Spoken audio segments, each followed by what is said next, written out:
Haji Baharin Ayub, President Al-Hidayah Group, Mr. Kamil Baharin, Managing Director of Al-Hidayah Group, Mr. Ashraf Baharin, Executive Director 2 of Al-Hidayah Group, Mr. Afiq Tariq, Executive Director 3 of Al-Hidayah Group, Mr. Haidir Tariq, Executive Director 4 of Al-Hidayah Group, Dr. Milad, President of D-8 TTEN and Delegation of D-8 TTEN, Associate Professor Technologist, Dr. Nur Azurati binti Ahmad Saleh, Director, Innovation and Commercialization Center, University Technology Malaysia, Mr. Raymond Lim, Head of International Business, Pharma Biotech Berhad, Mr. Khairul, TV Al-Hijrah, Mr. Khairul Faisal Khairi, Dean Faculty, Economy and Muamalat, University Science Islam Malaysia, Mr. Ahmad Zulhilmi Hassan,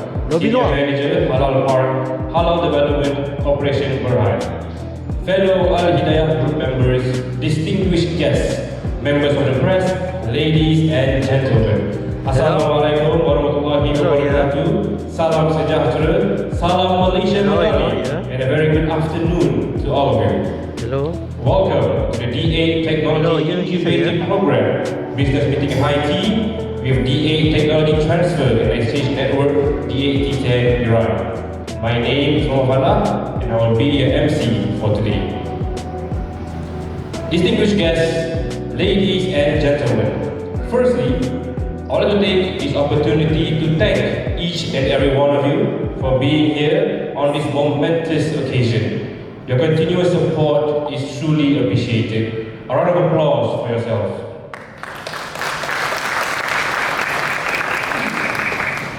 We are delighted to inform you that today's business meeting high tea marks the beginning of a collaboration that will look to shape the future of technology for years to come, with a focus but not limited to the field of Islamic fintech.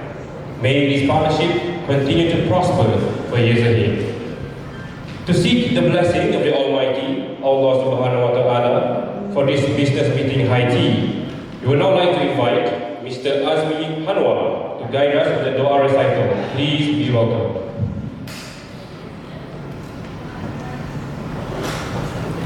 Assalamualaikum warahmatullahi wabarakatuh. Al-Fatihah. Bismillah.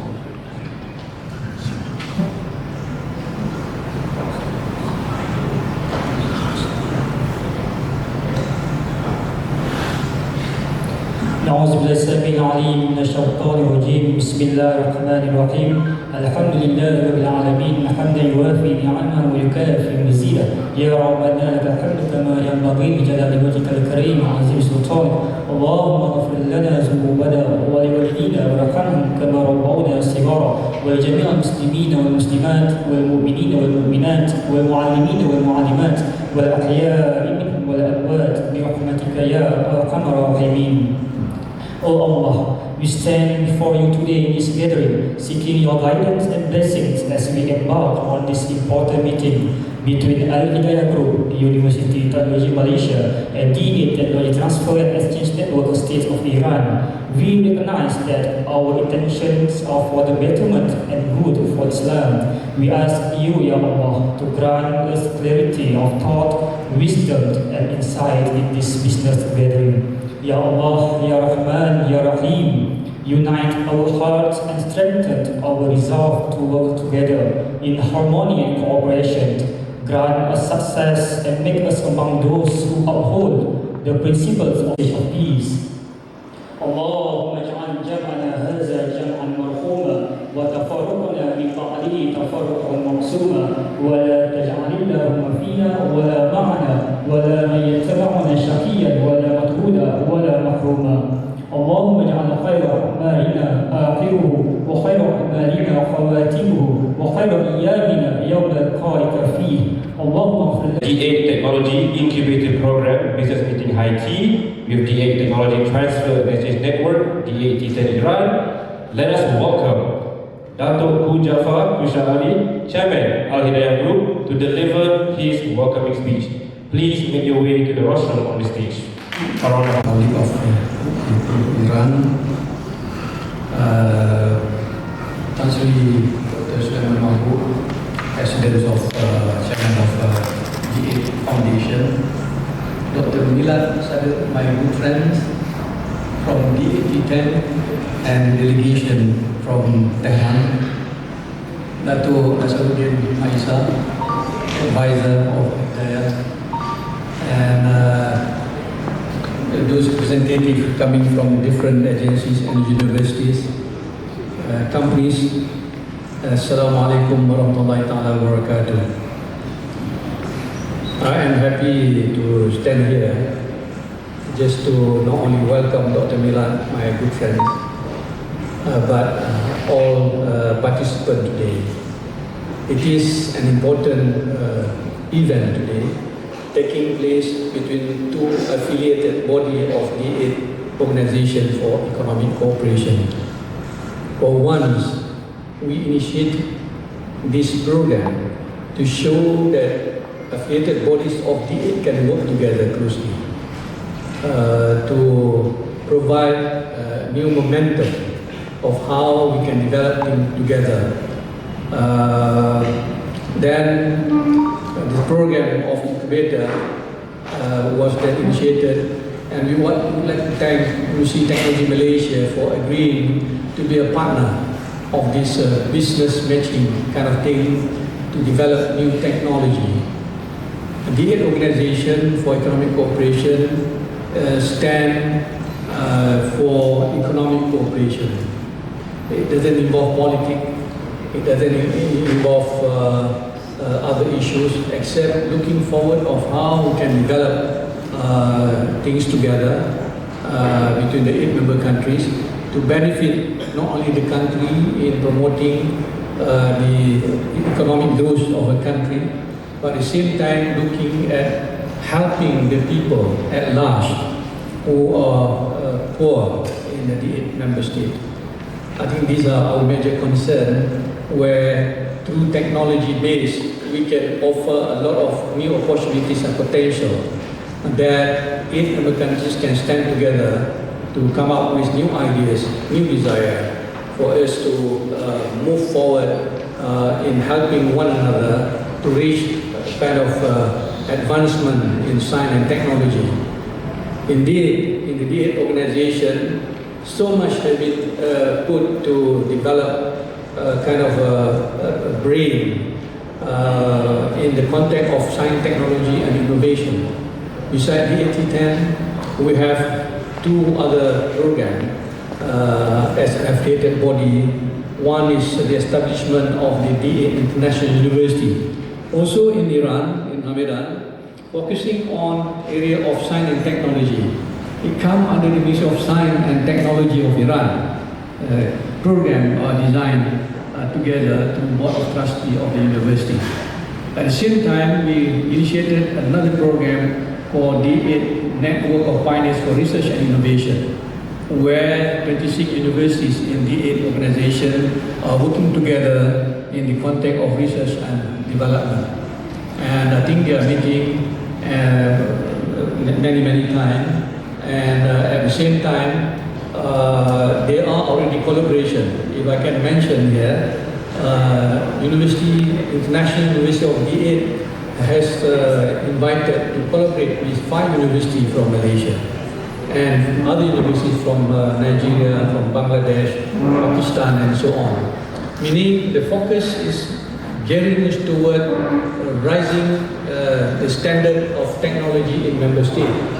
And I'm happy to say today that with the new program initiated, we are now looking at the possibility of forming an incubator to be provided by University Technology Malaysia, that now they are famous for technology, for aerospace industry and whatnot. And D-8 TTEN has got an extensive program already done, because they established more than 10 years already. In our context, the Creative Economy and Financial Center has been mandated last year. And by the way of collaborating together, we can look at this technology where what we are building in the D-8 CEFC, building platform for e-commerce, for trading to take place, we can do the marketing for the program. I think that is important, we are looking at reaching out to not only member states, but we are providing a new option for the whole of mankind of the world. So let me again thank Dr. Milad for coming here and for UTM for supporting us the initiative. But before I forgot, in fact, I just want to say this has got endorsement from the Secretary General of the D-8 organization. He was here, he just left this morning. He wanted to join, but he has to leave early because to catch a flight for the morning flight to go back to Istanbul. But he sent his regard and he wishes that our program will take place and that will create a kind of a new progress in the context of activities to be carried out by the D-8 Secretariat. So again, we look forward for this. So I want to thank you again for attending this meeting. Wassalamualaikum warahmatullahi ta'ala wabarakatuh. Thank you very much on the stage. A round of applause.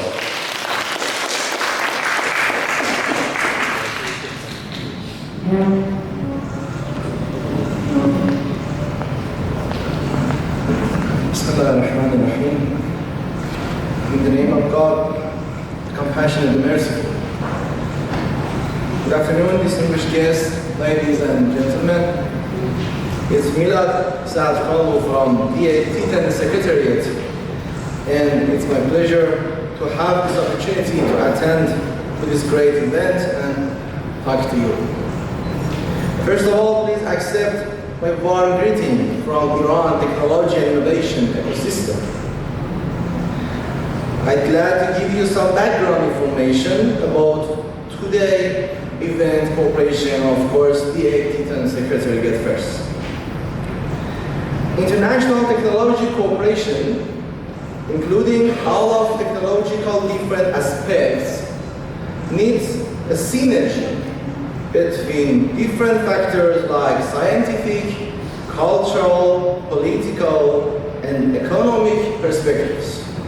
Therefore, Islamic Republic of Iran, around 10 years before, proposed to establish a technology transfer and exchange network, abbreviation T10, between D-8 countries to facilitate technology cooperation and international collaboration in advanced technologies. By implementing this idea, members have access to technologies developed within D-8 TTEN. In this secretariat, we have some key events in our network. For example, one of our events as Technology Investment Meeting is an opportunity to identify the investors of member countries and other countries to create cooperation of funds and investment companies on the one hand and entrepreneurs and startup companies on the other hand. The first round of technology investment meeting has held by Paris Technology Park in Iran on November 2017. After that, it has been continued by other 4 rounds that based on the last one, more than $13 million worth of commercial investment was made in various fields of technology. Ladies and gentlemen, the business meeting is an opportunity for international technological businessmen to find their pay. The participants will gain competitive advantages through an international platform as they connect to others who can complete them and fill their needs. We can create synergy among stakeholders in this sector, realize its long-term objectives of cooperation on technological and innovative opportunities with each other and other companies, entrepreneurs, and startups. Furthermore, participating in pitching contests and startup fair is a great way to spread the word about startups in a global arena. If any of these opportunities are what you are looking to include in your strategic plan, this meeting is made for you. In this part of my speech, I should appreciate the warm cooperation of Al-Hidayah Group as our strategic partner in Malaysia to host this event, and for their wonderful partnership in the evaluation process of it. It's a fact that today's event can be a brilliant pattern of a multinational cooperation in the field of organizing an event regarding technology development and its exchange. Distinguished guests, in conclusion, we believe that Muslim countries has a huge capacity for economic development using technology. And D-8 TTEN and other D-8 affiliated bodies are platforms that try to facilitate this path. As a last but not the least, please be informed that Secretariat of D-8 TTEN is eager to develop its cooperation with other D-8 countries and D-8 affiliated bodies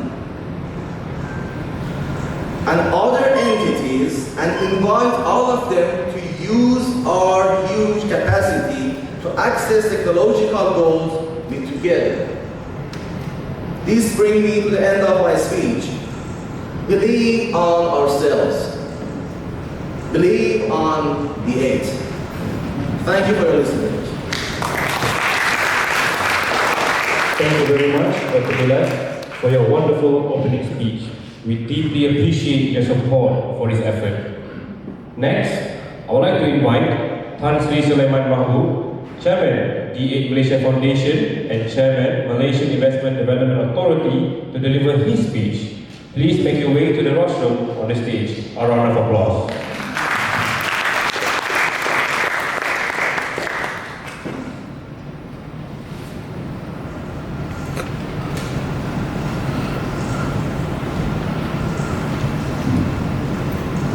Bismillahirrahmanirrahim. Assalamualaikum warahmatullahi wabarakatuh. My dear friend, Dr. Jafar Shah. We have to get them back just in case we mentioned wrongly, but Timila Sajjad, right? Sincere Ambassador, Mr. Waliyullah Haji Bahrain, and friends from universities, friends from the Hidayah, and members of the meeting. Let me first thank you all for making time to attend this function.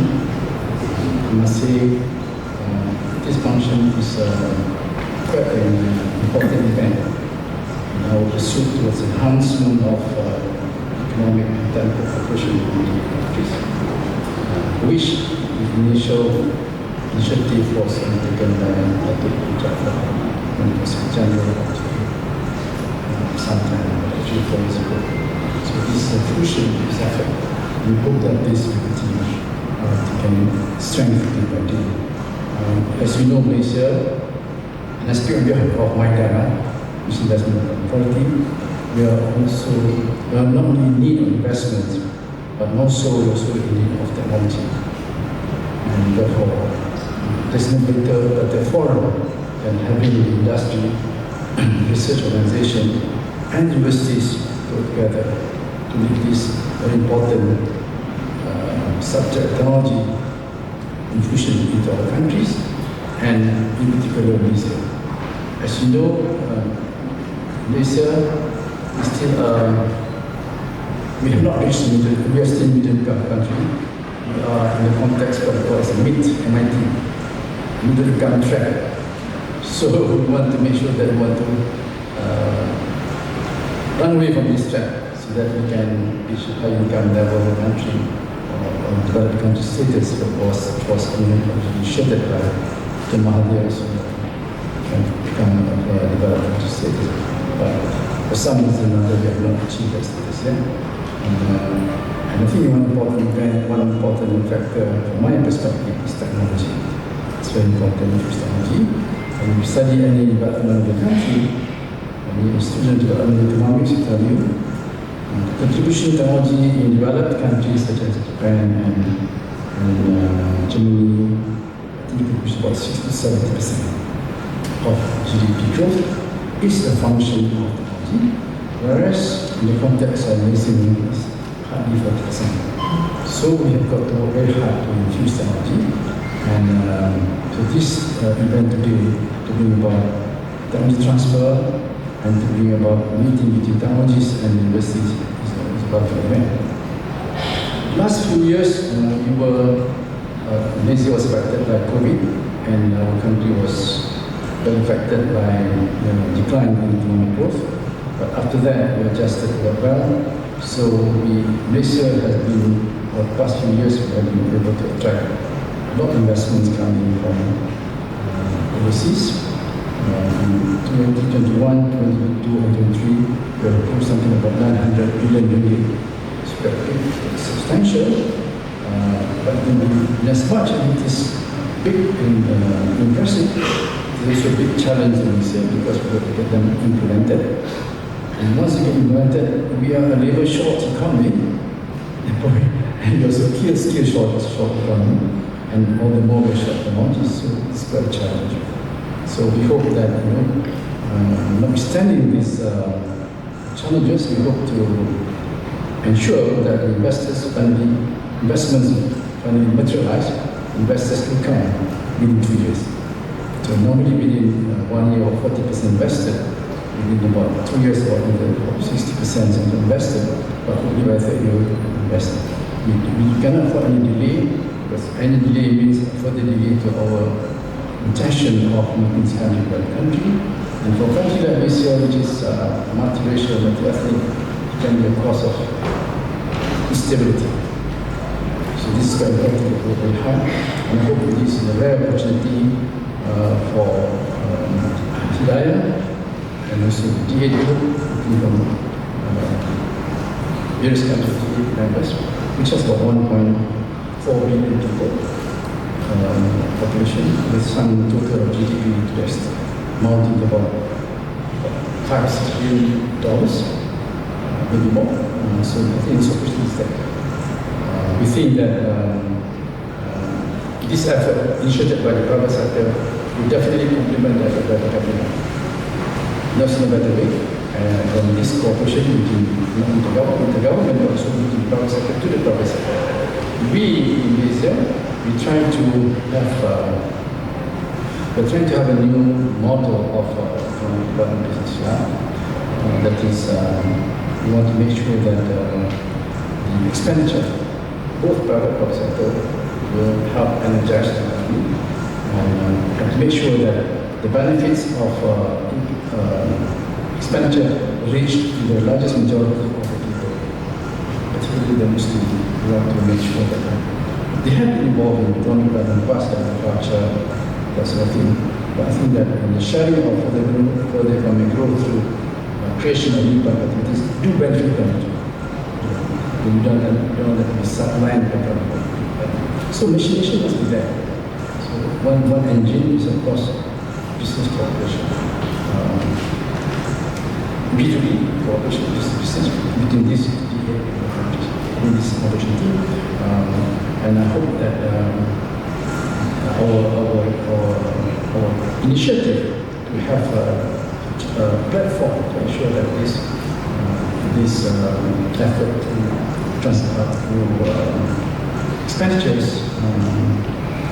online expenditures, e-commerce, and also digital economy will help develop a mechanism or machination that the benefit can go reach even the lowest, smallest business sector of the community.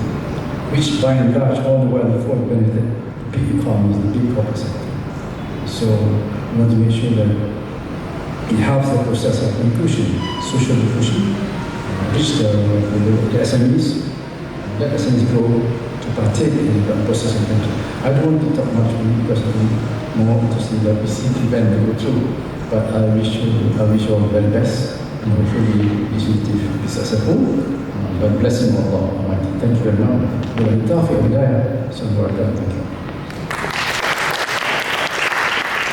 Thank you very much. Ladies and gentlemen, we will now continue with the next part of this business meeting high tea with the presentations from our partners who are here with us today. We would like to begin the presentations with Mr. Ashraf Bahari, Executive Director 2 of Al-Hidayah Group. Please be welcome.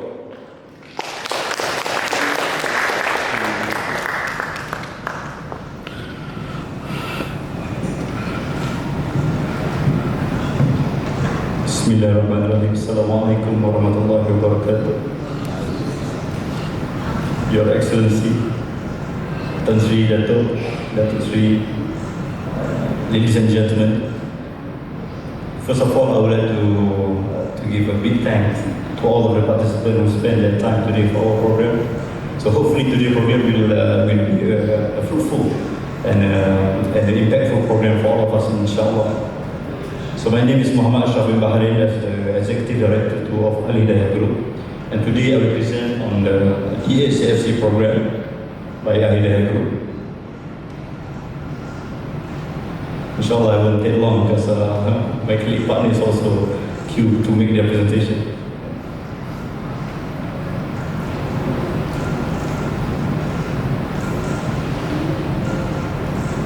While waiting for the slide, let me introduce the CEFC program. It stands for Creative Economy Financial Center. It's actually initiated by the former Secretary General, our Chairman now, Dato' Jafar Kusari. So a very, very interesting program, inshallah.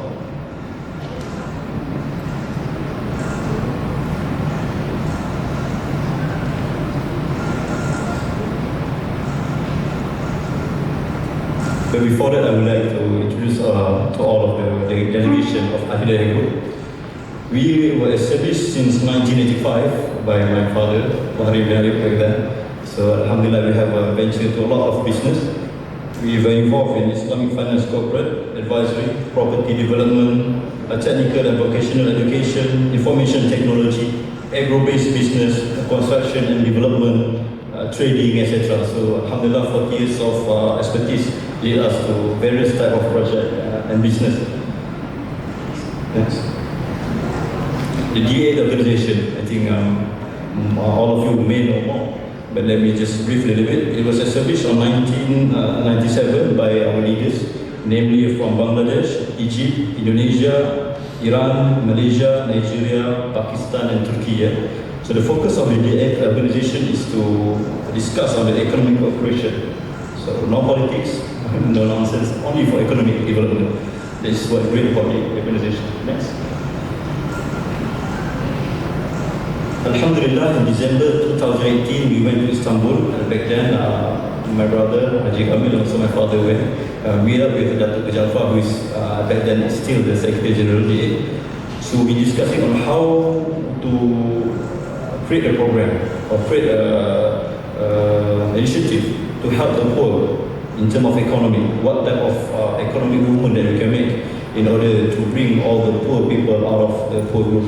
So at that time, CEFC was born, Creative Economic Financial Center was born. And Alhamdulillah, during 26th of July 2023, now the ambassador, Isyaka Ibrahima, the now Secretary General of D-8, launched the program of CEFC, making that the CEFC officially one of the products under the D-8 organization program.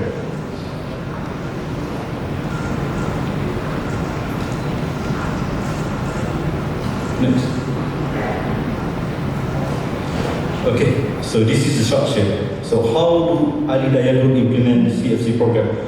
Ladies and gentlemen, if you can see from my left here, the number one, Secretary General given the mandate to CEFC, to Al-Hidayah Group. And then Al-Hidayah Group, we established 3 so-called SPV or vehicles to implement this program. First of all is Al-Hidayah Property or AHP. This is the company who is responsible to develop the World Islamic Center of Excellence Complex, WISE Complex, which it will be the center of D-8 CEFC HQ in the future, inshallah. And next, we also established,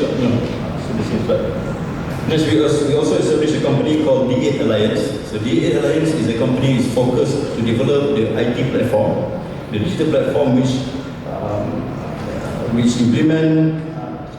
implement the B2B to C products. Meaning this platform not only cover for the B2C and not only cover for the B2B, but we combine as a comprehensive platform in order for the economy to be fully implemented. So this platform is called D-8 CEFC My Masjid SDG platform. We will find a shorter name of this, inshallah. So it is established under this the D-8 Alliance company. Last but not least, we also established a foundation called the D-8 Malaysia Foundation. Now the chairman is Tan Sri Sulaiman Mahabub. So the focus of the yayasan, the foundation, we divided into 2. First is as the brain center or as the doctrine center to establish what type of economic models, what type of instrument that we can have, that we can use in order to implement the economy in the market, which based on Islamic thought. And the next one, the mission of the Malaysia Foundation is also to implement the ICT program to the people. Next, okay. As you can see here, this is the Islamic digital economy ecosystem. It consists of 16 ecosystems starting from media, banks, incubators, and what we are going to launch today, inshallah, up to academics. So we have identified, throughout our think tank team, we have identified in order for an economic model to work, all of these 16 ecosystems must be comprehensive and must be aligned under one platform. If we miss or if we fail to run one of them, then it is difficult to implement the economic model. So that's why we create the Islamic digital ecosystem. Next.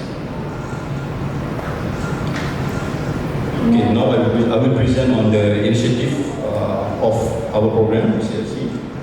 As I mentioned earlier, World Islamic Center of Excellence will be the center of D-8 CEFC HQ in Jalan Ampang, located at Jalan Ampang, near KLCC.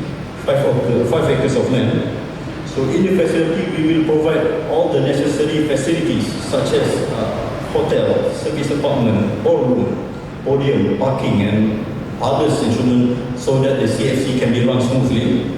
And inshallah, now we are working close with Tabung Haji. We have signed NDA with Tabung Haji to develop together this project. Next. The D-8 Malaysia Foundation, as I mentioned earlier also, is divided into 2 main objectives. Is as the brain center to develop the economic model. What are the suitable, what are the best economic model that we can use in order to help the poor in need? So we have discussed and we have identified the best model is through IGE. It's called the Islamic Gift Economic Model, which based on the principle of Islamic finance, zakat, wakaf, hibah, infaq, etc. Takaful also. So if we explore this product, if we explore all of these instruments, then inshallah we can implement the IGE model. Other than that, the rules of foundation is to implement the SDG program.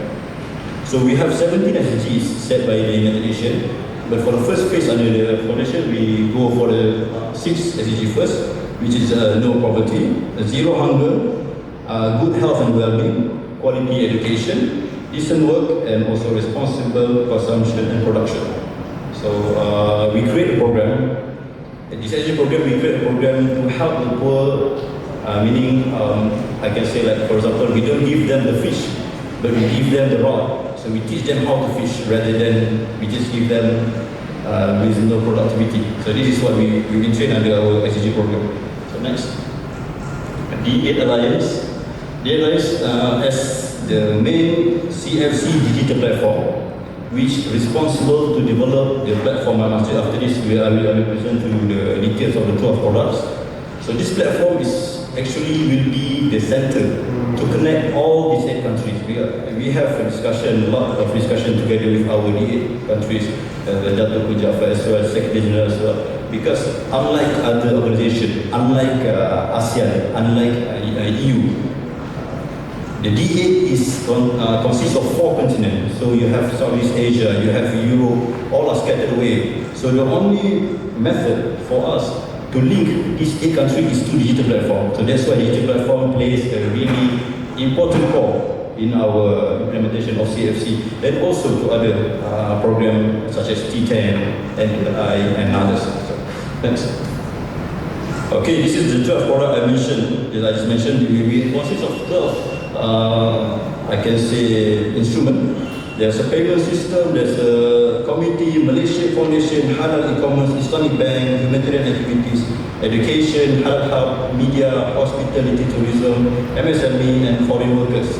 So all of these features will be exist inside the platform. Meaning, if you or if myself enter the platform, we can access to all of these products, and we can see if we have all of these products on the one platform, then the economic model will be complete. Next.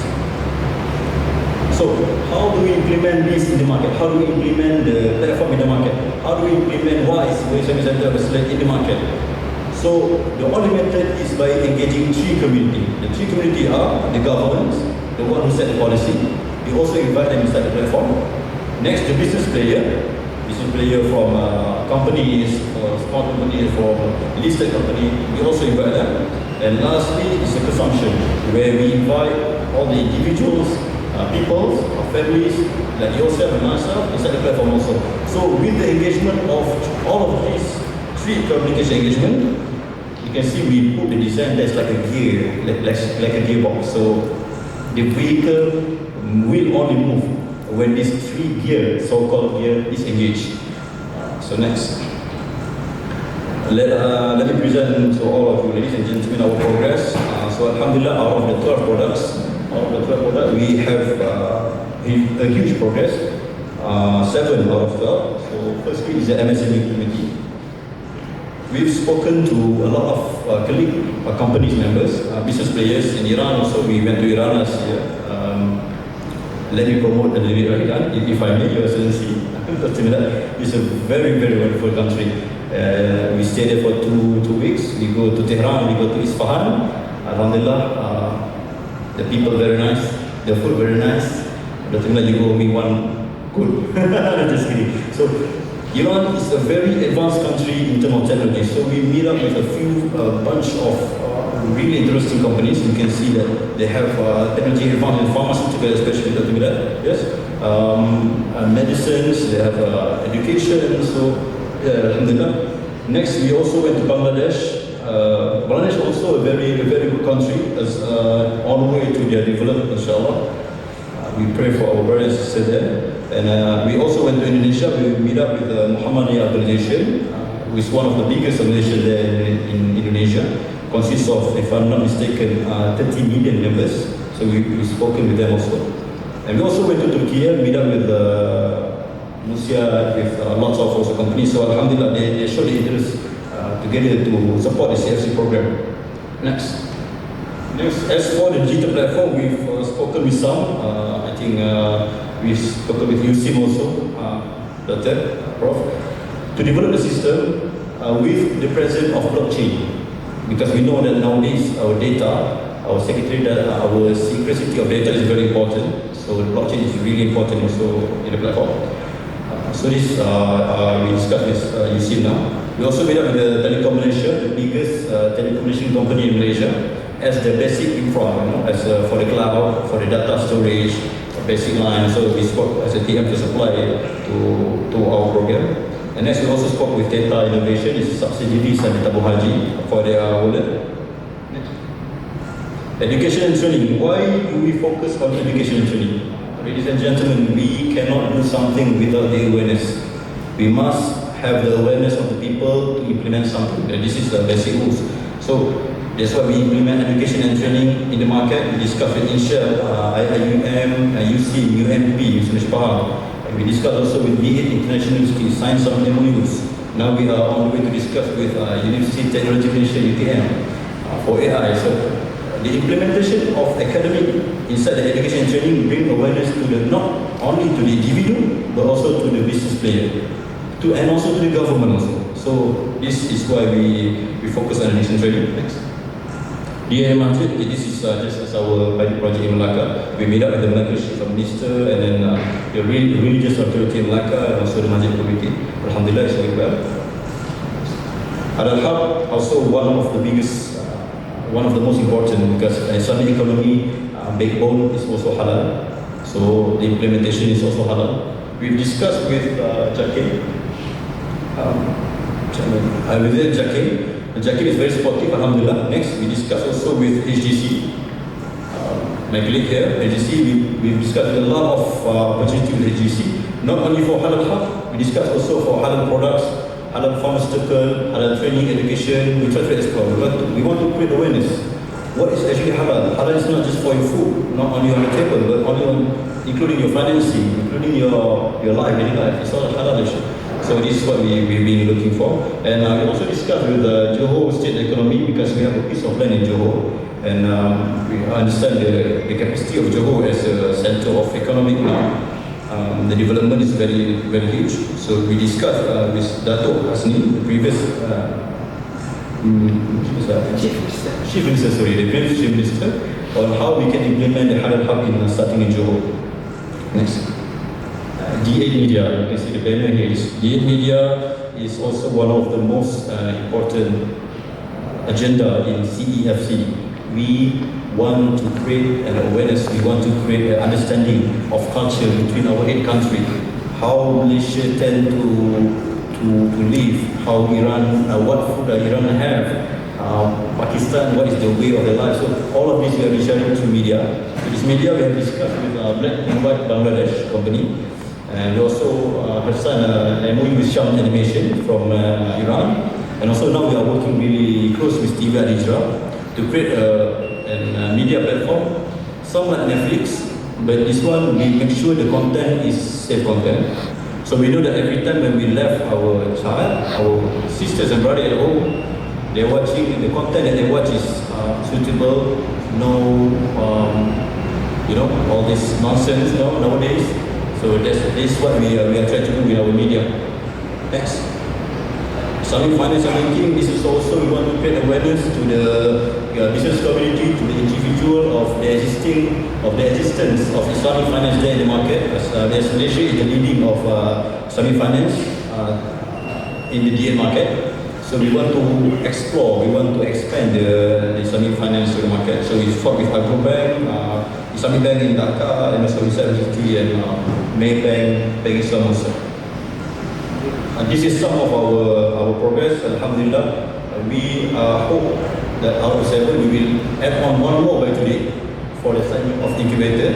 So there's another progress for us, inshallah. Before I pass my mic back to the MC, inshallah after this, 5 of our colleagues, the partners of CEFC, will present their products that can be related to the CEFC program. So first, UTM will present on the incubator program and also the AI initiative, inshallah, University Science in Malaysia. Next, we'll present on the blockchain technology and the CEFC D-8 platform. After that, Go Pharma, my colleague, will present on the halal pharmaceutical product and the manufacturing facility. Followed by HGC, Halal Development Corporation, will present on the halal certification, resource and training consultation. And last but not least, I think I just got news that TV Al-Hijrah have to cancel the presentation because there's emergency leave. So I think inshallah will be 4 presentations for our team. Alhamdulillah, that's all for me, I think. Thank you very much. If there are any questions, I'm very happy to answer. But we can meet before meeting. Inshallah, for any question. Thank you very much. Assalamualaikum warahmatullahi wabarakatuh. Thank you, Mr. Ashraf, for your presentation. As mentioned, next, let's welcome Associate Professor Technologies, Dr. Noor Azurati binti Ahmad Saleh, Director, Innovation and Commercialization Center, University Technology Malaysia, up on stage for her presentation.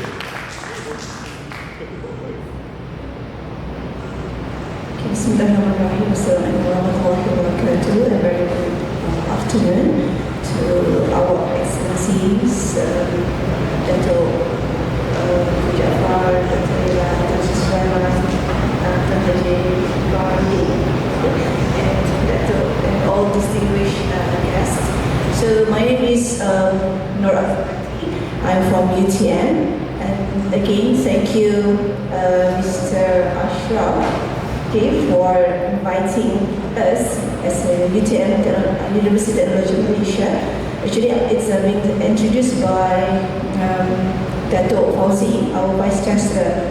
Alright, so because I think he went to Iran, I think this year, or last year, okay, in November, if I'm not mistaken. And then, yeah, it's a continuity initiative.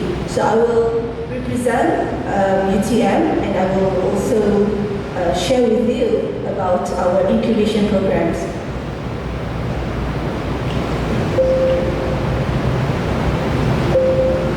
Okay, next. I have to say next.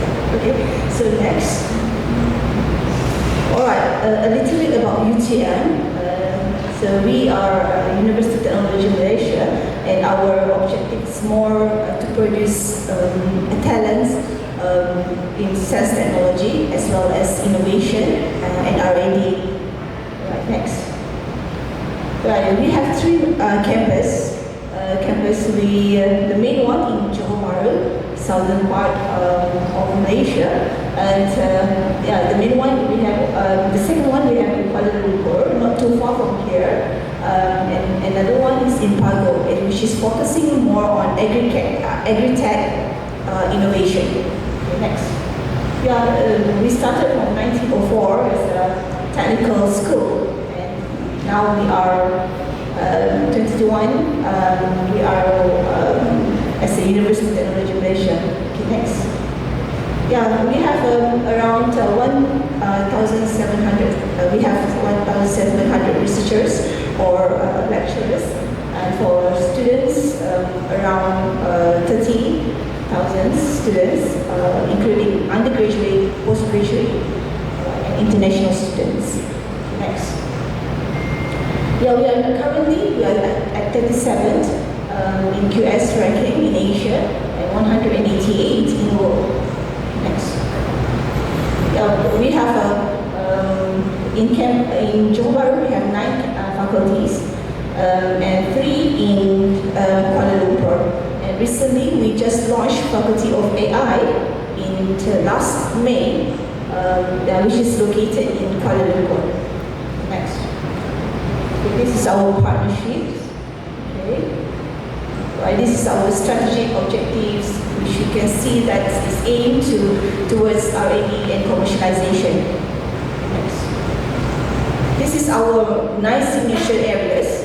Alright, sustainable. This is all in think technologies, including sustainable, AI, smart living, smart mobility, which I think one of the big what we call innovations that this what we call this D-8 TTEN moving forward. Okay, next. All right. Okay, now I'm talking about my scope of work. Okay, I'm the director of Innovation and Commercialization Center, and our vision to create wealth from R&D works. And the roles. These are our roles. We started from providing new IPs, new innovation, new commercialization, and we also have one small innovation park, about 80 acres, and we also support our Technopreneurship Incubator Program. Okay, next. So we started in 1988 focusing more on consultancy work. And later on, we are now focusing on the innovation and commercialization of R&D. Okay. This is our team. Okay, my team. Around 26 of us.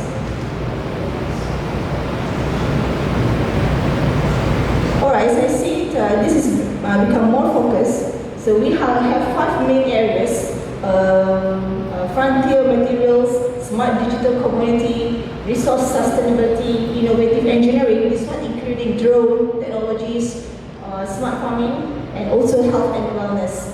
So we have also research as a very big group of research entities, centers, high COE. Alright, so this is about our structure. Okay, next. Alright, this is our liaison officers, or we call tech transfer officers. Alright. Okay, this is about our ecosystem, which support our researchers from R&D to commercialization. We call it as a process of advancing lab to market. So we have a main program we call as ICC QBACs. Yeah, it's ICC QBACs. So this becomes the main root of this process. And then from there, we support from fundamental research, from TRL 0, TRL 1, and then up to commercialization. If they want to establish spin-off companies,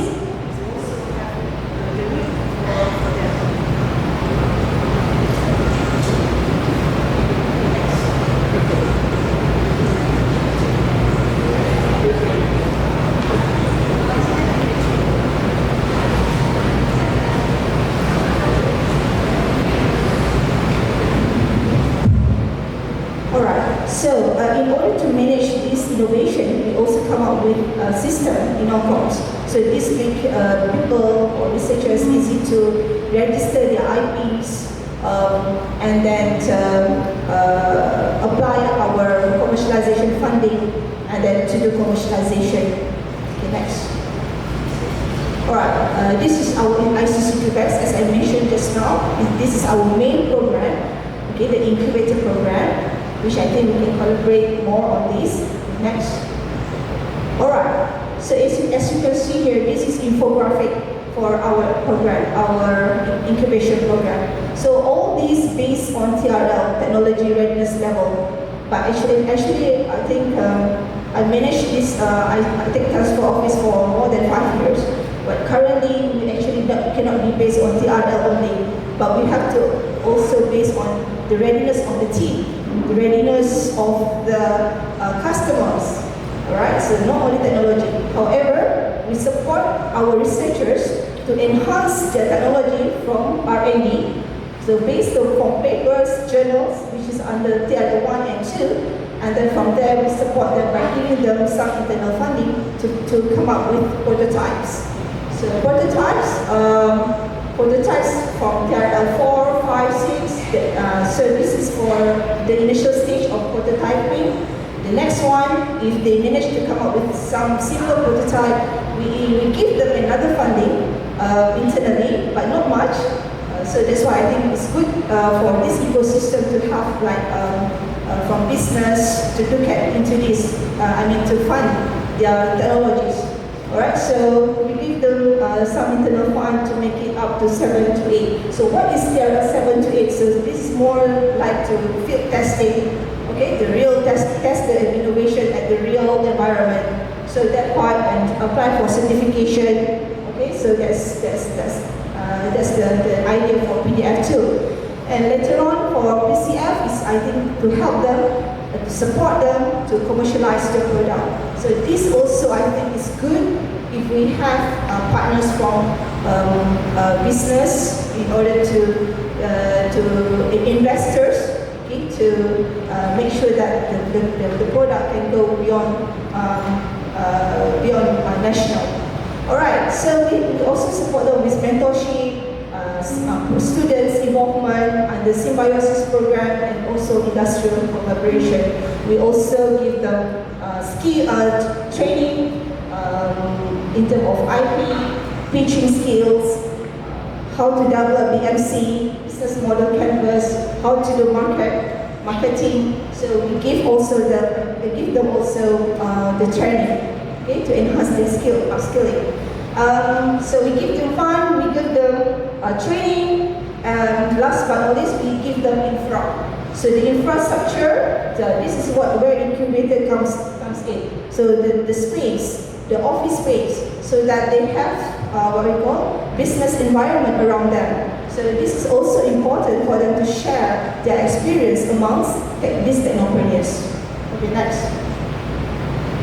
So how do we support them in terms of commercialization? So basically there are 6 ways, alright? So the first one is through our subsidiary company. So in UTM, so this is some subsidiary company, or in short we call it UTEAM. So this is just a simple platform for them to test the market.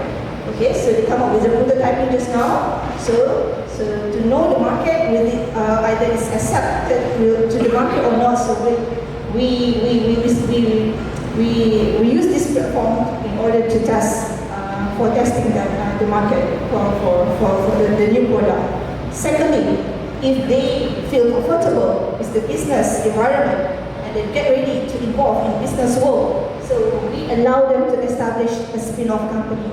So the spin-off company have exclusive IP licensing, right?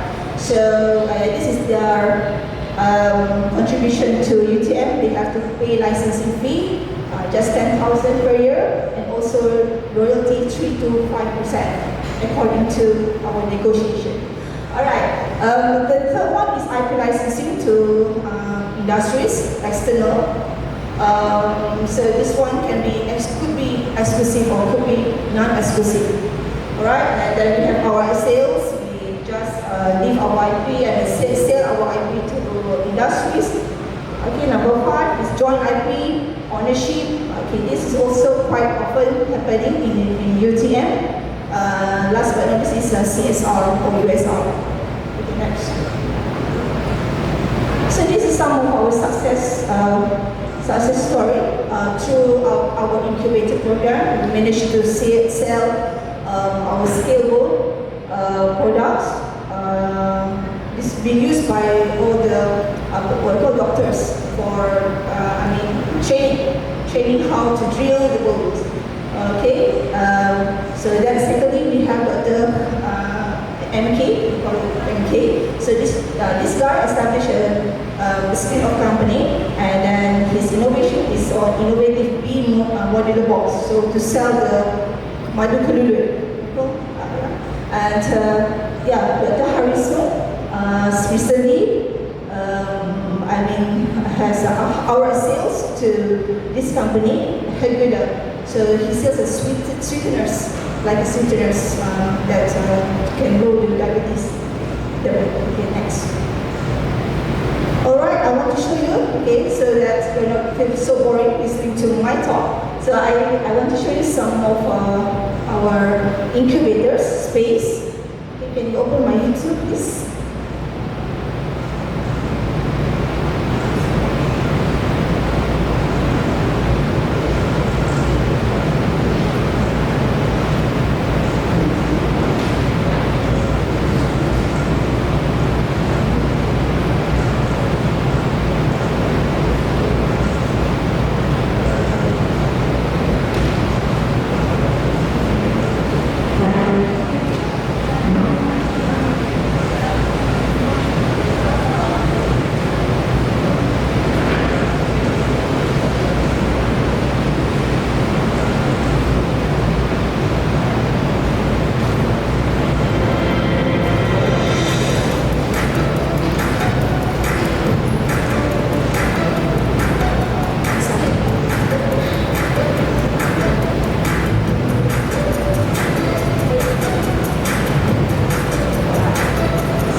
effective and inclusive commercialization support to the program. Exposes products and investors who come to Technovation Hub. The involvement of me in the researchers project exposed me to the development of the business plan and the CEFC is the purpose of the basic innovation monitoring program.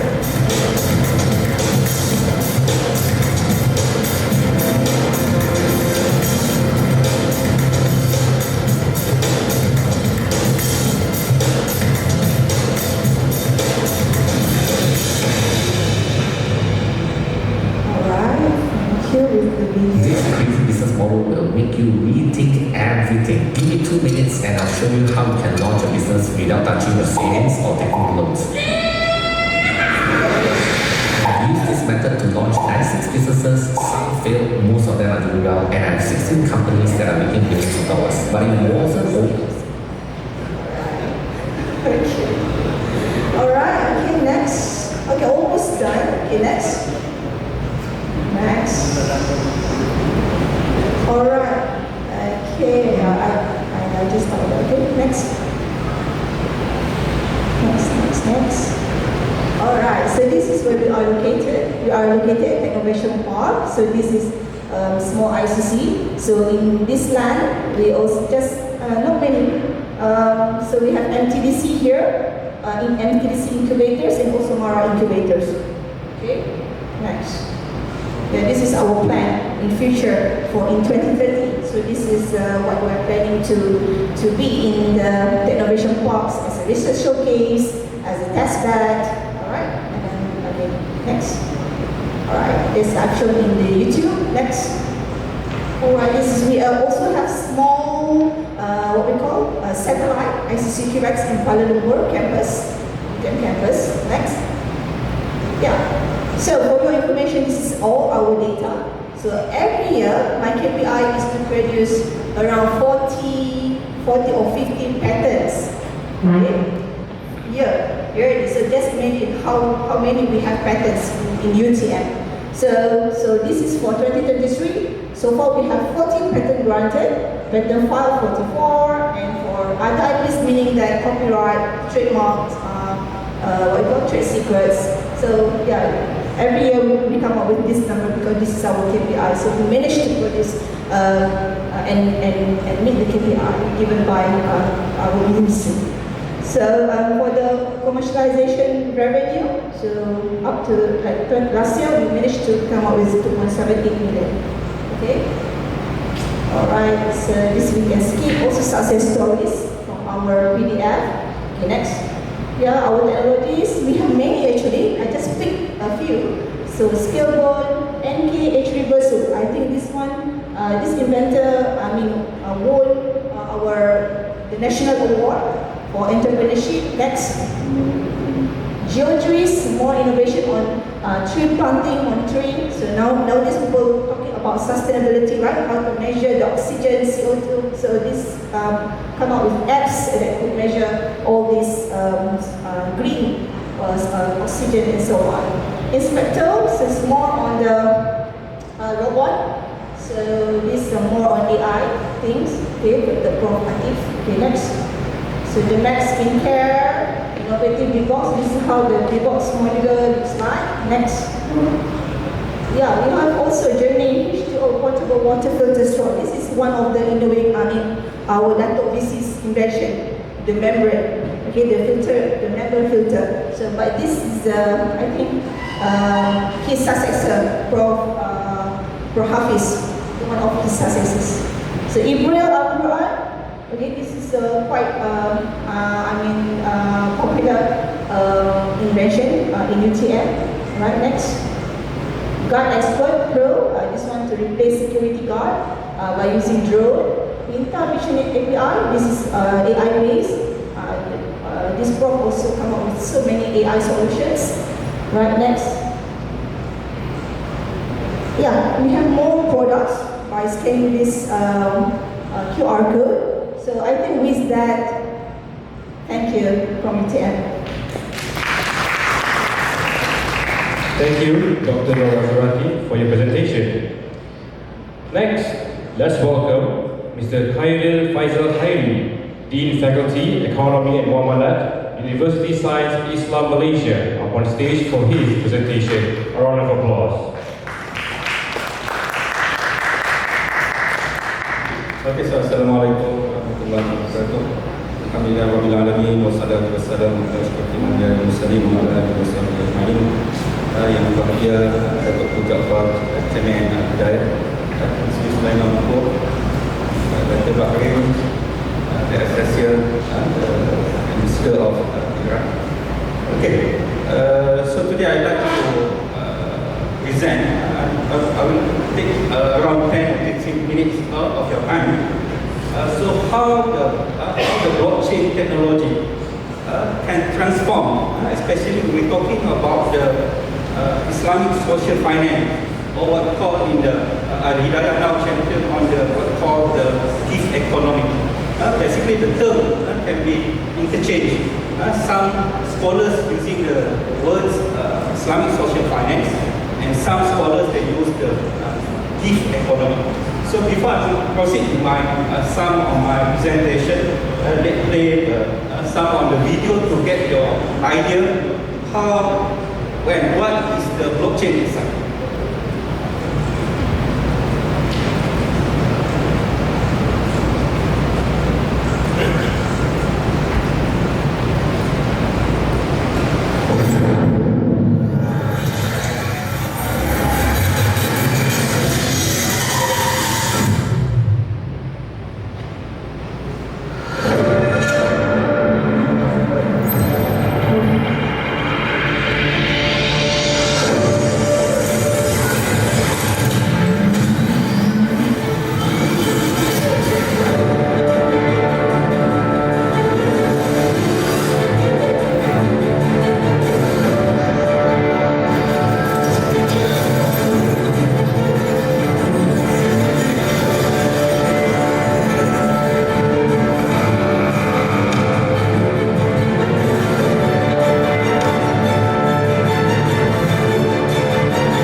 Social Islamic Finance Blockchain. It's launched last 2 months in Busan. I think, right. So this is some of the partnership as mentioned by Mr. Kamarul, Mr. Ashraf. We do some collaboration with the called the Al-Hidayah Group in terms on the integrating the concept of one center, one-stop center of community needed in one platform. That what we call the D-8 Masjid platform. So we also offering on the called the comprehensive training on Islamic finance, halal business management, Muslim-friendly tourism, and also in terms of the entrepreneurship. So the last one in terms of the integration of the blockchain into what we call the social finance activities. Alright, so I think for the next slide. Why blockchain? Okay, so this is some on the what we call how our team in USIP try to develop this kind of the technology. Okay, so I'm interested when maybe you can read all the statement, but I'm most interested on the third one. Okay, so the technology is most likely to change the next decades of business is not the social, big data, the cloud, robotic, or even AI. Okay, so Malaysia, today we're talking about the AI. But if looking on the report by the Harvard Business Review in 2016, it's talking about the blockchain. So we kind of know how the technology basically can transform in terms of the business on today business environment. I will show you some on how we try to implement the blockchain into several sectors of economic system. Okay, so before that, maybe next slide. Okay, so again, to change all sort of industry, not only about we're talking about Islamic finance, supply chain, manufacturing, pharmaceutical. We need blockchain because everybody can trace. When we see from the what called the video, all the characteristics of the blockchain itself can prove that we need this kind of the technology in our business today. Right? So next. Okay, so this is about the global current. Some of the we have discussed about the SDG. I'm not going to detail on this one. Next. Okay, global current about the sustainable. We're talking about the sustainability, SDG, ESG. So now we want to know about how what called the blockchain technology can transform this kind of the sustainability.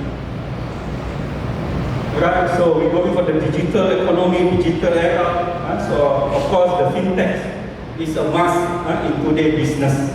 Okay, so that's why we try to educate, to make awareness about the technology of blockchain as well as AI, which is under what we call the fintech umbrella. Right? Okay, so this is a fintech, Islamic fintech framework. So all the community will be divided into the customer. On the other side is about the technology. What is the enabling technology to run all in the economic system? What we call the Islamic fintech. So of course here we see the blockchain as what we call DLT, distributed ledger. One of the characteristic of the blockchain itself on the what we call the distributed ledger technology. Right? Okay, so Islamic finance, what is the Islamic social finance? So I believe that when we're talking about the Islamic social finance, it's about the ummah itself. How we make sure that ummah can benefit from the economic activity. So we believe that when we're talking about the Islamic gift, economy, Islamic social finance, so the instrument of the Islamic finance itself, we're talking about the wakaf, we're talking about the zakat, we're talking about the Qardul Hasan. So this is the successful story of the Muslim, or what we call the Islam itself, have been from this kind of the instrument.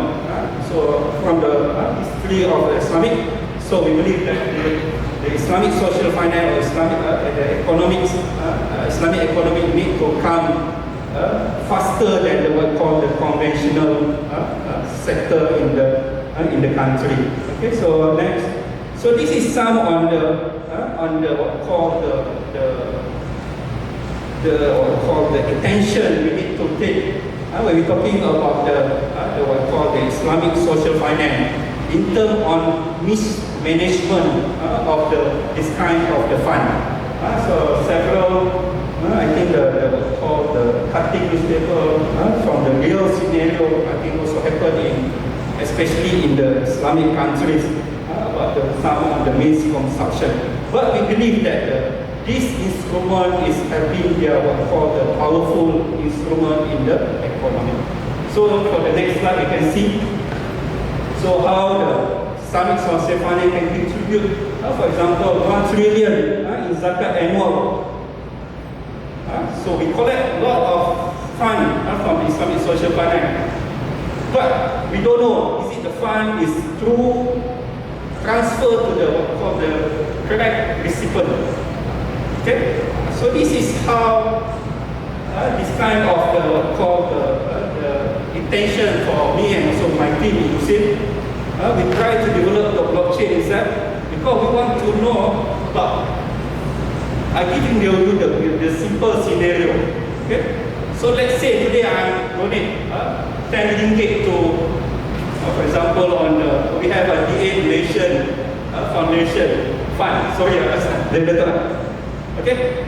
So the 10 ringgit now, if I donate to this kind of the fund, maybe I cannot know where the fund is going. Is it go for this kind of the correct person? Is it they go for the some of the activities? Because majority of the what called the funds in the what called the fund managers, they did not declare what the exact amount to who will receive the fund itself. But we can show you with the blockchain technology, we can trace the single sense of your donation to the correct person in the the blockchain system. So this is how the beautiful of the blockchain. Again, if you implement this kind of blockchain, I believe, so not only about 1 trillion, I think more than trillion we can collect from the community, because the community is confident with the what called the organization who manage the fund, the wakaf fund, the zakat fund, the Qarul Hasan. When people believe, people confident with the organization, with the correct system, so they will donate more in terms on their fund. So this is how the beautiful of the blockchain, or what called in our system, we call the MySIF blockchain. Okay, so next, okay, so this time on the what called the characteristic, or what called the speciality of the blockchain, of the traceability, in terms on the simple, straightforward, not managed to tamper. Today the blockchain technology, I think the ones on the technology have a difficulty in terms on the security. So in terms on the what called the tamper in the data system. Right. So next. Okay. So next. Right. So I think we go for on the case. Okay. So this is some on the characteristic. Okay, so about the decentralized peer-to-peer networks, distributed ledger, so how the blockchain can eliminate some of the manual efforts, immutable transaction history, so increase confidence, so as mentioned earlier, transparency, so it's a real data. If you want to audit, it can be real-time transaction, so everybody can track and audit trail all the activities when we include the blockchain in our system.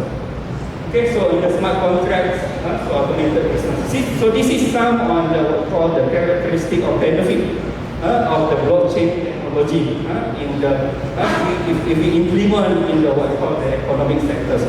Correct. So next. Okay. So I give you this what we call the product that we developed. Based on the what called the Islamic social finance. Okay, so how the wakaf, zakat, Qarul Hasan, donation, masjid punya fund. So we can track whatever. So this is the blockchain function. So we we capture the data from the payment gateway, whatever payment gateway is coming. Is it from the internet banking, whatever. So the blockchain will called to take the data from the payment gateway and restore in what called the blockchain network. So as well as the what called the fund managers, they manage to monitor all the activities in the what called in their front, in the front computer, whatever in the back end in their system. So this is how the blockchain can transform into what called the Islamic social finance, and the zakat, wakaf, zakat donation, and all the sort of what we call the social finance. Okay, and the second part, we're talking about the halal and thayyiban. Today we're talking about the, is it our food is 100% is halal? How you confirm that your chicken you eat is 100% is halal? Especially if you buy in the shopping mall with the plastic bag, whatever. Okay, but from the blockchain system, basically we can trace what we call from the farm to the fork. All the transactions, for example, if we're talking about the chicken itself, so we can track what food they are eating, what we call the vaccination of the chicken is inside his body. Okay, so this kind of what we call the blockchain basically can ensure that what we call the halal and thayyiban, especially in the Muslim food, can be secure. So what we propose in this system, we integrated the blockchain and also what we call the AI, IoT data collection. We're using the AI, RFID sensors, and also the QR code. As a consumer, they only scan when they go to the mall. So they scan the barcode on the packaging of the product, so they can know, they can trace all the sources of the chicken. Is it halal? If the chocolate is is it the chocolate is 100% is halal? So through this system, I believe we can ensure that the Muslim community can eat what we call the thayyiban food in their family and their country as well. Right, so this is the second, talking about the halal and thayyiban. So the last one, we're talking about on the financing application process. So this is what we propose to the Bank Islam. So we integrated with the MyC blockchain and also AI. So what the beautiful about what we are proposing. So the current system in the bank, they take around 3 to 5 days to process the financing application. But with our products, so within 24 hours, so the customer can know their application is approved or not. All based on what we call the blockchain and AI. So we integrate in the AI algorithm, face efficiency, and also in terms on the signing, people or customer no need go to the branch anymore, so they can sign through what we call the voice recording or what we call digital through the picture, whatever technology. So this is what we propose to the Bank Islam. Hopefully we can increase the what we call the volume of the financing in the what we call the Bank Islam itself. Then hopefully we can look at some of the opportunities with the D-8 countries in terms of expedite, in terms of the what we call approving the fund for the community. Right. Okay, so I think this is all our proposing in terms of the blockchain and how integrated into the 3 segments. So again, when we're talking the SDG, so I believe that when we're talking about the MyC, the features end-to-end transactions, enhancing transparent and efficiency, streamlining the financing process. So we believe that our products can help, for example, the community, especially the Muslim community, particularly the D-8 countries, in terms of the deliveries, the good product to the community. Alright, so so this is some of our products. Right, so this is the back end. So this is the blockchain itself, is about the coding. So only the technical person can understand all the links, the IP numbers. Okay, so again, SDG provide goal and target, and we are up to the national and state government to identify priorities, decide locally relevant policy, harness innovation, implementation and monitoring in place. Only then we have any chance to ensure the S in the SDG or stand for successful. Okay, so for that, thank you. Assalamualaikum. Thank you, Mr. Khairil, for your presentation. Next, let's welcome Mr. Ahmad Zulhilmi Hassan, Senior Manager, Halal Park, Halal Development Corporation Perhai, upon stage for his presentation. A round of applause.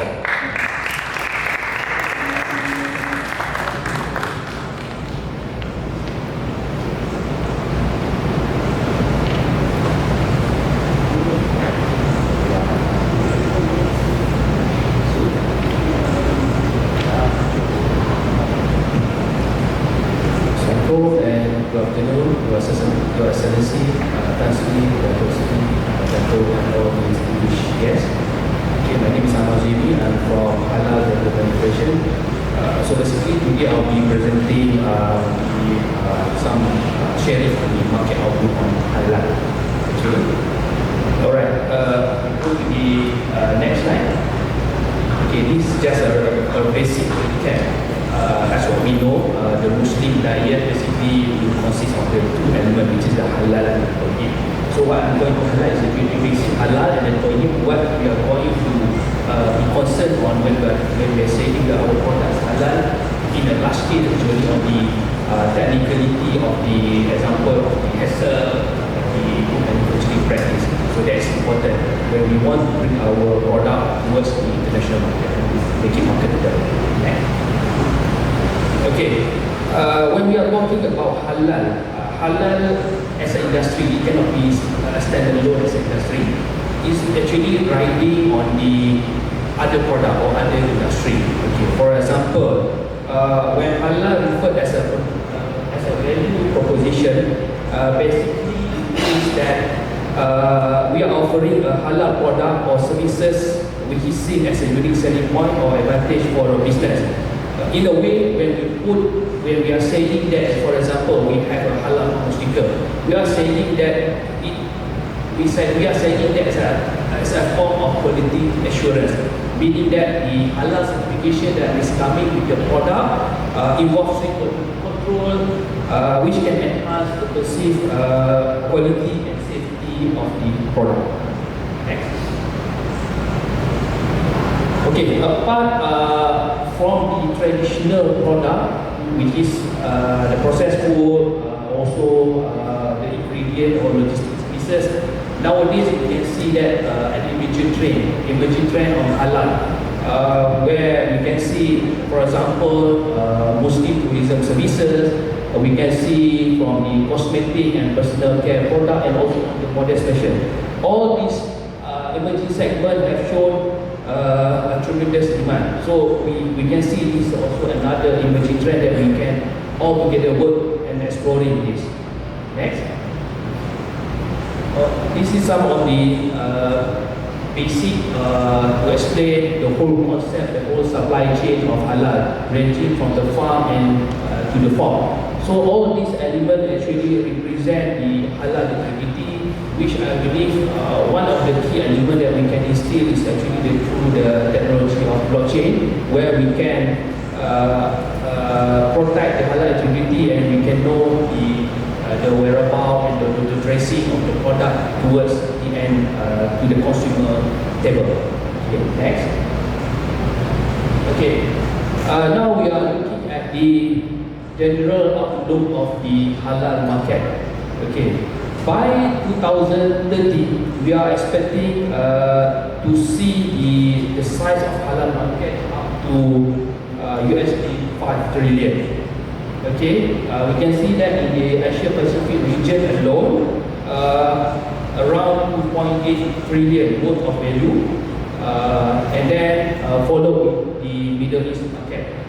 Okay, these numbers shown based on the estimated consumption by the Muslim. However, if we add on altogether with consumption by non-Muslim, which are accepting on the halal concept, we can estimate that it will be around USD 30 trillion by 2030.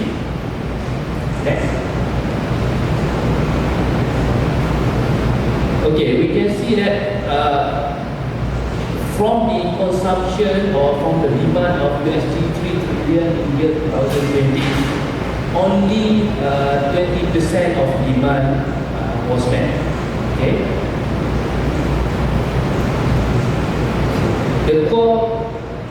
The The core of halal product and services which are highly in demand are the processed food, and beverages, meat and meat-based product, cosmetic and personal care product, drug and supplement.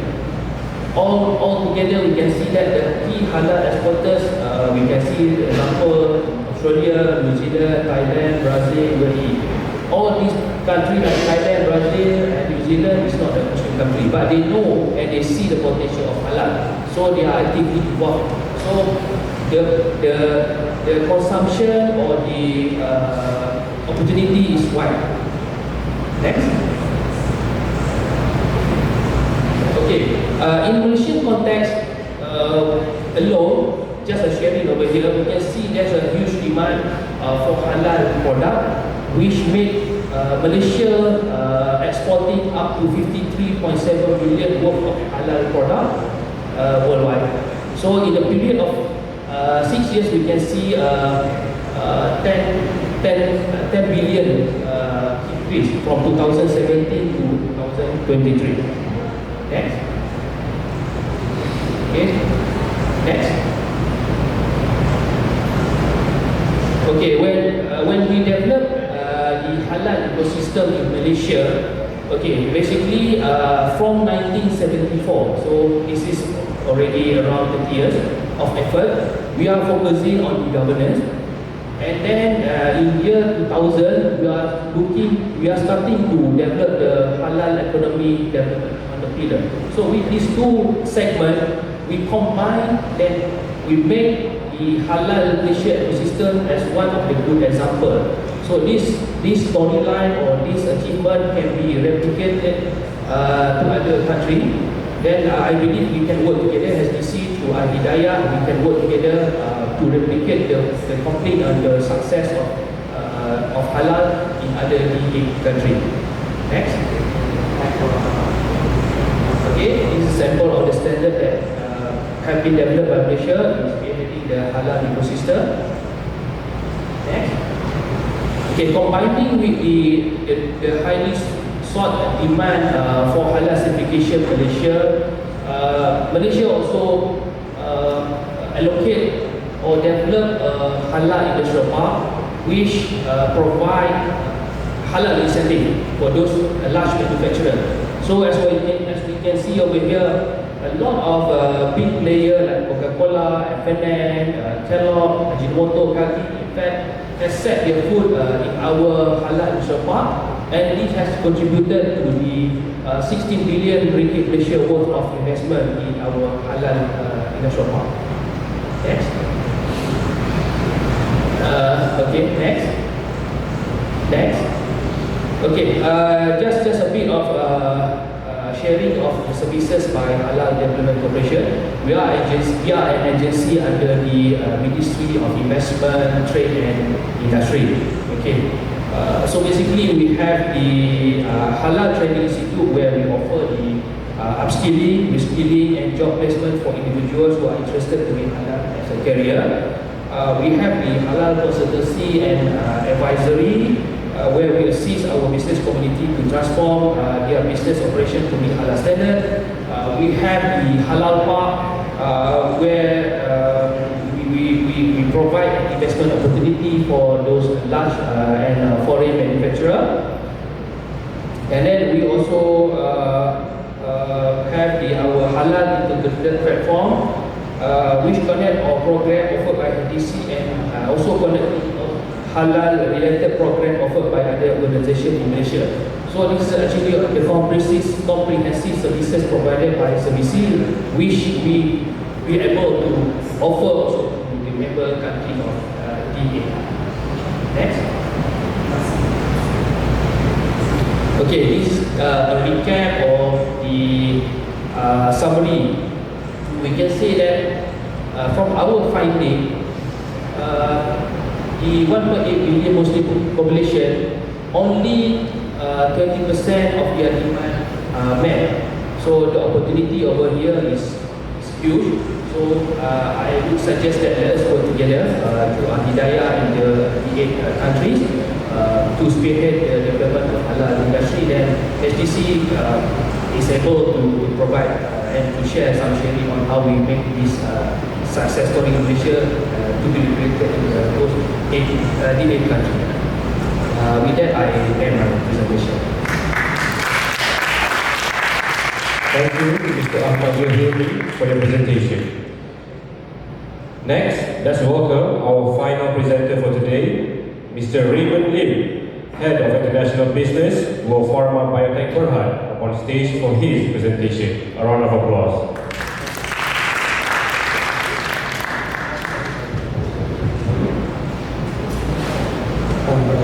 Your Excellency, honorable distinguished guests, friends, ladies and gentlemen, good afternoon. First of all, I want to extend gratitude on behalf of World Pharma to invite us for this short sharing. First of all, let me give you a brief introduction of World Pharma Biotech. We started off in the early 70s and we have come to a long way to where we are today. As you can see that our tagline is always trying to provide smart solutions for a healthy life, and coming a long way to where we are today is always been backed up by our core values, which you can see the 5 core values at the bottom, which is passions, excellence, teamwork, integrity, responsible, and respect. Now, just to share a quick equity structure of this company, okay, you can see in this chart, World Pharma is actually a big company. It's actually owned by a major Malaysian corporation. As you can see, 44% is actually owned by Modern Natural Berhad, EMU. 6.8% is actually owned by Al-Hidayah, and 8.3% India, and 4.4% is foreign investor, and 36% is actually diluted to a local investor. Okay, next. Now, if you look at this chart actually denotes where we are today. You can see World Pharma is actually the #1 company by value as compared to all the multinationals which is based in Malaysia. You can see at the bottom, these are all the top 10 multinational pharmaceutical companies. We have Novartis, AstraZeneca, Boehringer, Pfizer, Roche, Sanofi, etc. So this is based on YTD June 2024 performance. So this is by value. Next. So if you look at this chart shows you the top 10 pharma company in Malaysia by volume. And we are also the #1 pharma company. If you look at the bottoms, these are comparing with all the top 5 manufacturing companies in Malaysia. You have World Pharma, Al-Hidayah, Islamic, Reckitt, Astra, Ovid, Sanofi, and Novo. Next. Over the last couple of years, from 2016 to 2022, World Pharma had invested around more than 400 million to upgrade our facilities. So the first one is actually our HAPI plant. For those of you who are not familiar with HAPI, HAPI stands for High Active Potency Ingredients. In layman terms, this is what we call facilities that produce oncology products, specifically treating cancer. And then we also have upgraded our plant in Klang, and also biologic plants in Klang as well. Okay, next. So these are the key partners that we work with. You can see some of this might sound familiar to you. These are all the top biotech company that we work with overseas. Biocon is a technology, a biotech company based out of India. They are the largest generic insulin company. And then we have Natco. Natco is also one of the top cancer producing products based in India. And we have Pengen Biotech. Pengen Biotech is actually a biotech company based out of Korea, where we partner with them to produce our first MPO, which is a biosimilar products. Okay, next. Now, if you look at our business sectors, our business sectors actually comprise covering the whole spectrum of all the business sectors in Malaysia. We have our consumer healthcare business, which is focusing on food supplements and OTC products. And then we have our classic pharmaceutical business where we produce and focus on more generics products. And then we move on to the specialty pharmaceutical business where we're focusing more on specialty diseases. In terms of sectors, we have covered the public sectors and the private sectors as well.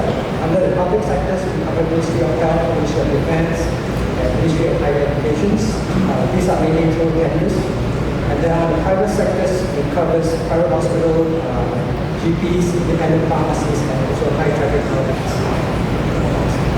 In terms of local sales and distribution, we have 4 depots placed across Malaysia. We have northern branch in Penang, we have central where we are today, and then we have a southern branch in Johor, and east coast in Kota Baru, and then in East Malaysia we have it Kota Baru, Kota Kinabalu, and so these are the 5 depots that we have. Now we also have extended ourselves to the regional office. Currently now we have a regional presence in Singapore, Indonesia, and Philippines. So these are the full-fledged sales and marketing office and also our operation teams there. Okay? Next. Now this is our plan that we have currently. To go based on clockwise. The first one on the top right-hand corner, that is our Happy plant where we produce our oncology products. And that same plant also serves as our R&D center as well. And then we have our Bangi plant. So this plant right here is mainly focusing on our OSD products and also our food supplements. And then the top one is basically Plank. This is a plant that we have just recently upgraded. We have actually built plants facilities, especially caters for biosimilar products. Next. Now if you look at the blue circle actually shows you the whole spectrum of therapeutic class that we have covered. So generally for the generic business we have covered A to Z, all the therapeutic class, the products that covers everything. And then slowly we have moved on to specialty pharmaceutical where we're focusing more on specialty therapeutic areas, predominantly for renal disease, also diabetes, and also oncology. Okay, next. So these are the range of oncology products that we have. This is the diabetes range. We call it the diabetes franchise. So basically we have heparin, we have insulin, we have so these are some of the products that we use for diabetes. Next. And this is our oncology franchise where we have partners with multinational companies based out of India, US. So these are some of the products that we have recently launched. Next. And this is our renal care franchise as well. These are mainly targeting the hemodialysis patients. So we have a whole package that caters for patients in that spectrum. Next. Now we also export to 31 countries worldwide right now, 9 in ASEAN countries, 11 in APAC, and 11 in the rest of the world and the MENA region. So some of the countries that we work with are also based in the D-8 countries. Of course, we are not limiting ourselves. We welcome the D-8 countries who are interested in explore partnership with us. Always more than welcome to discuss. Okay? Next.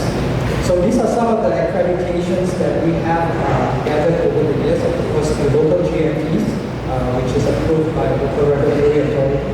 And then we have several ISO certificates. And we also have one of our plants actually was also certified by PGA Australia. So these are some of the reputable accreditation that we have obtained over the years. Okay. As a public listed company, we also actively engage in the ESG program.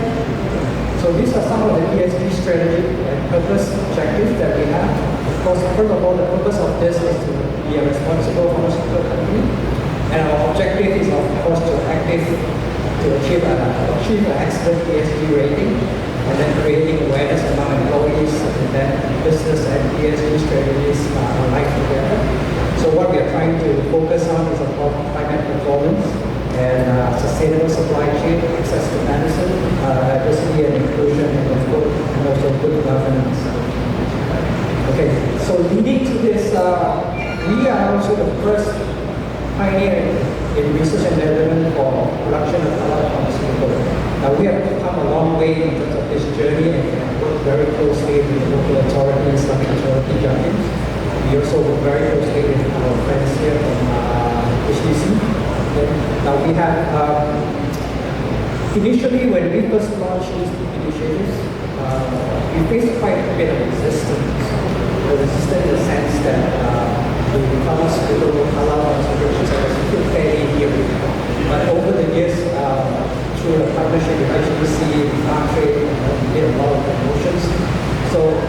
we have gathered quite a very positive response from different countries. For example, like countries like Qatar, Saudi Arabia, we have been there, we have presented the concept, and the concept is very well accepted. So we will continue to do that. Okay? So these are some of the reward and recognitions that we have gathered over the years as well. I'm not going to go through one, but all in all, I think Yokohama, we have come to a long way. We are more than happy to represent Malaysia outside of Malaysia, to work with all the potential countries and also Middle East countries and also the African region as well. So that ends my presentation.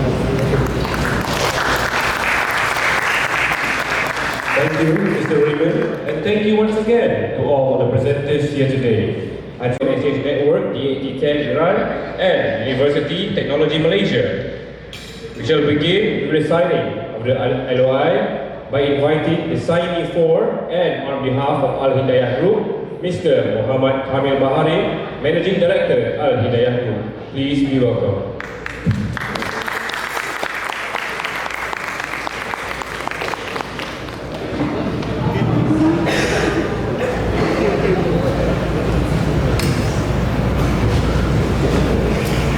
We would now like to call upon Dr. Milad, President of D-8 TTEN, and Associate Professor Technologies, Dr. Noor Azurati binti Ahmad Saleh, Director, Innovation and Commercialization Center, University Technology Malaysia, to the signing table. Please be welcome.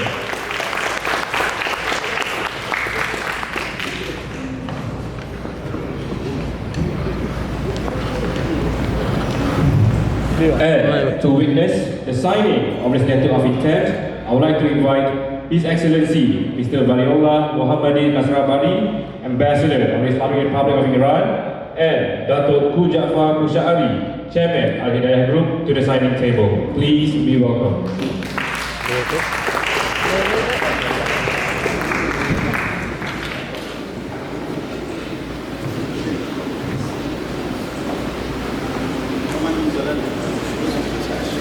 Ladies and gentlemen, the signing of the letter of intent between Al-Hidayah Group, D-8 Technology Transfer and Exchange Network, D-8 TTEN, Iran, and University Technology Malaysia will commence now.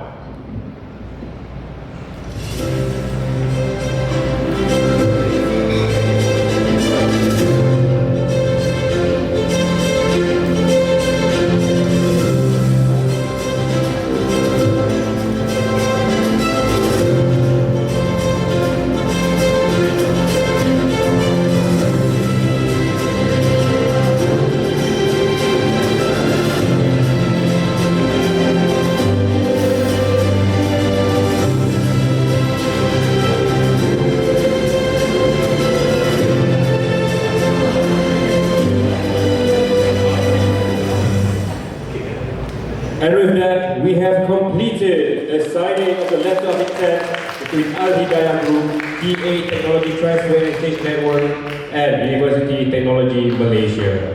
Congratulations to everyone on this remarkable achievement. I would now like to invite Dr. Ku Ja'far and Mr. Muhammad Kamil to present the letter of intent to Dr. Milad and Dr. Nazarati with His Excellency Mr. Waliullah Muhammadi Nasrabadi.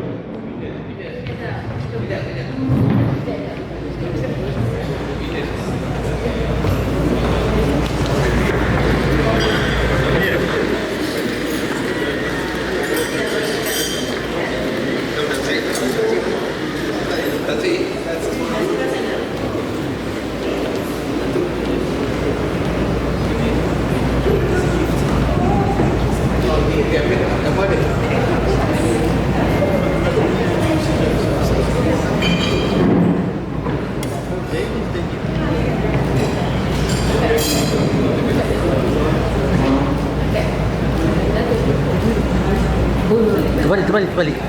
Okey.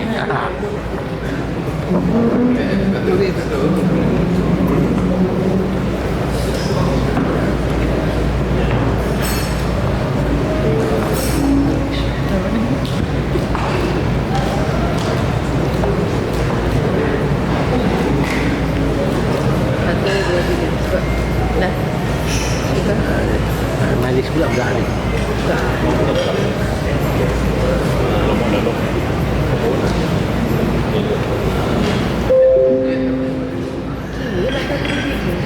Satu, dua, tiga. Sini satu. 1, 2, 3.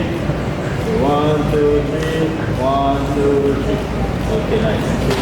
Okay. I would like to request for everyone to remain on stage as we will now proceed with the token of appreciation from Al-Hidayah Group and also a token of appreciation sponsored by Vital Life Solutions Sdn Bhd to our VIPs for today.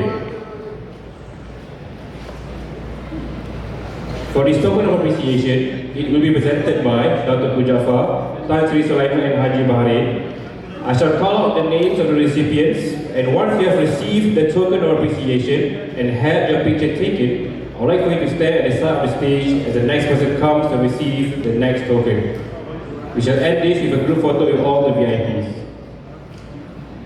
Firstly, the token of appreciation will be given to Dr. Milad, President of D-8 TTEN.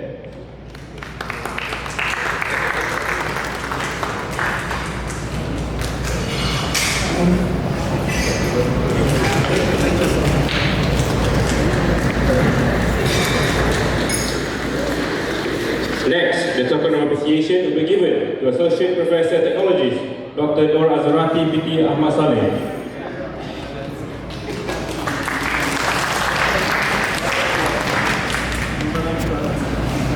Next, the token of appreciation will be given to His Excellency Mr. Baliola Mohammadi Nasrabadi, Ambassador of the Islamic Republic of Iran.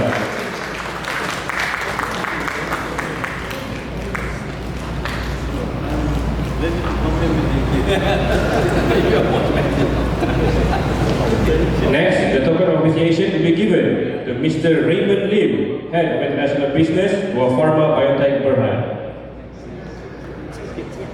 We shall proceed. Next, the token of appreciation will be given to Mr. Khairul of TV Al-Hijrah. Next, the token of appreciation will be given to Mr. Khairi, Dean Faculty, Economy and Muamalat, University Science, Islam, Malaysia.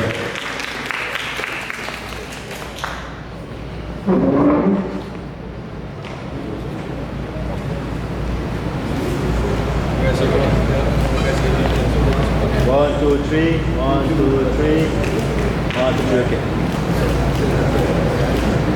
We would now like to invite all the VIPs to join in for a group picture.